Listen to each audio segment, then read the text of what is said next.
Jaya TV நேயர்கள் அனைவருக்கும் அன்பான வணக்கம். இந்த முருக தரிசனம் நிகழ்ச்சியில் சிவபெருமான் வேறு முருகப்பெருமான் வேறுன்னு நினைக்கக்கூடாது என்பதை பற்றி கொஞ்சம் சிந்திக்க போகிறோம். சரி, சிவன் வேறு முருகப்பெருமான் வேறு அப்படின்னு நினச்சா என்ன நடக்கும்?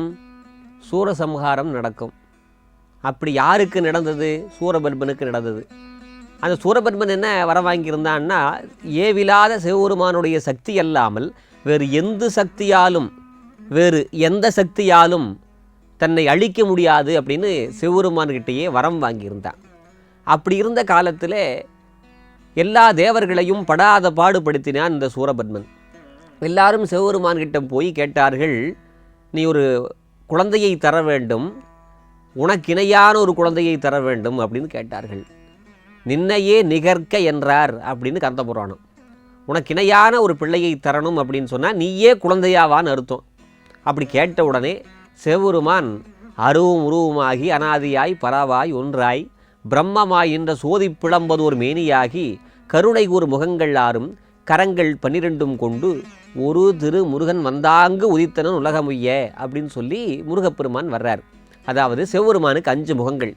ஈசானம், தற்புருடம், வாமதேவம், அகோரம், சத்யோஜாதம்னு 5 முகம்.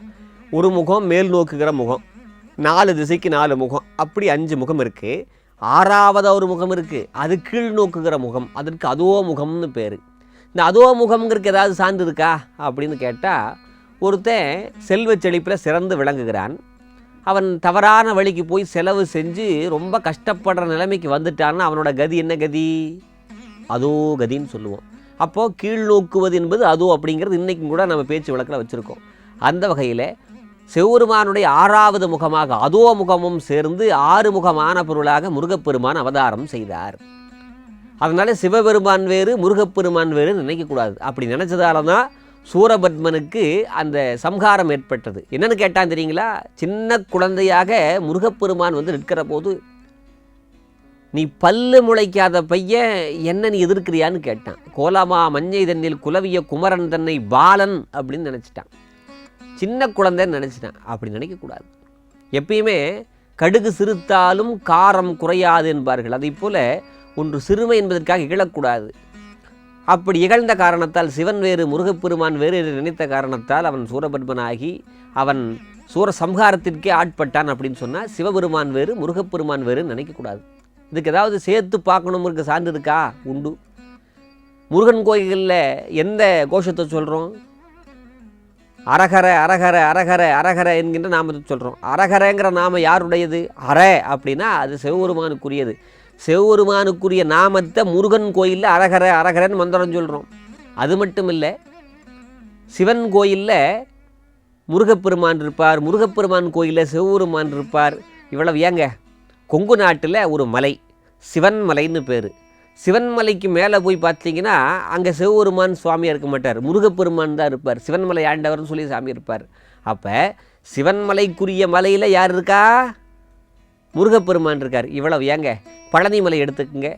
பழனிமலையில் முருகப்பெருமான் நிற்கக்கூடிய மலைக்கு சிவகிரின்னு பேர், பக்கத்தில் இருக்கக்கூடிய இடுமன் மலைக்கு சக்திகிரின்னு பேர். அப்போ சிவன்மலையின் மீது யார் இருக்கிறாரு? எல்லாம் இல்லை, முருகப்பெருமான் இருக்கார். இன்னும் சொல்லணும் அப்படின்னா, கொங்கு நாட்டில் 21 சிவன் கோயில்கள் இருக்குது. அதாவது வேல் கோட்டமாக சிவபெருமானை கும்பிடுவாங்க. 5 வேல் இருக்கும். முருகப்பெருமானுடைய வேலாயுதம் 5 வேலை சேர்த்து வச்சு கும்பிடுவார்கள். அதுக்கு பரமசிவன் கோவில்கள்னு சொல்லி 21 கோயில்கள் இருக்குது. அங்கே பரமசிவனாக எதை கும்பிடுறாங்கன்னா முருகப்பெருமானுடைய வேலாயுதத்தை தான் கும்பிடுகிறார்கள். இப்படி வைத்து பார்க்கிற போது சிவபெருமான் வேறு முருகப்பெருமான் வேறு நினைக்கக்கூடாது. திருச்செங்கோட்டில் ஒரு புலவர் வாழ்ந்தார். அந்த புலவர் என்ன பண்ணுவார்னா, சிவபெருமானை தவிர வேறு எந்த கடவுளையும் கும்பிட மாட்டார்.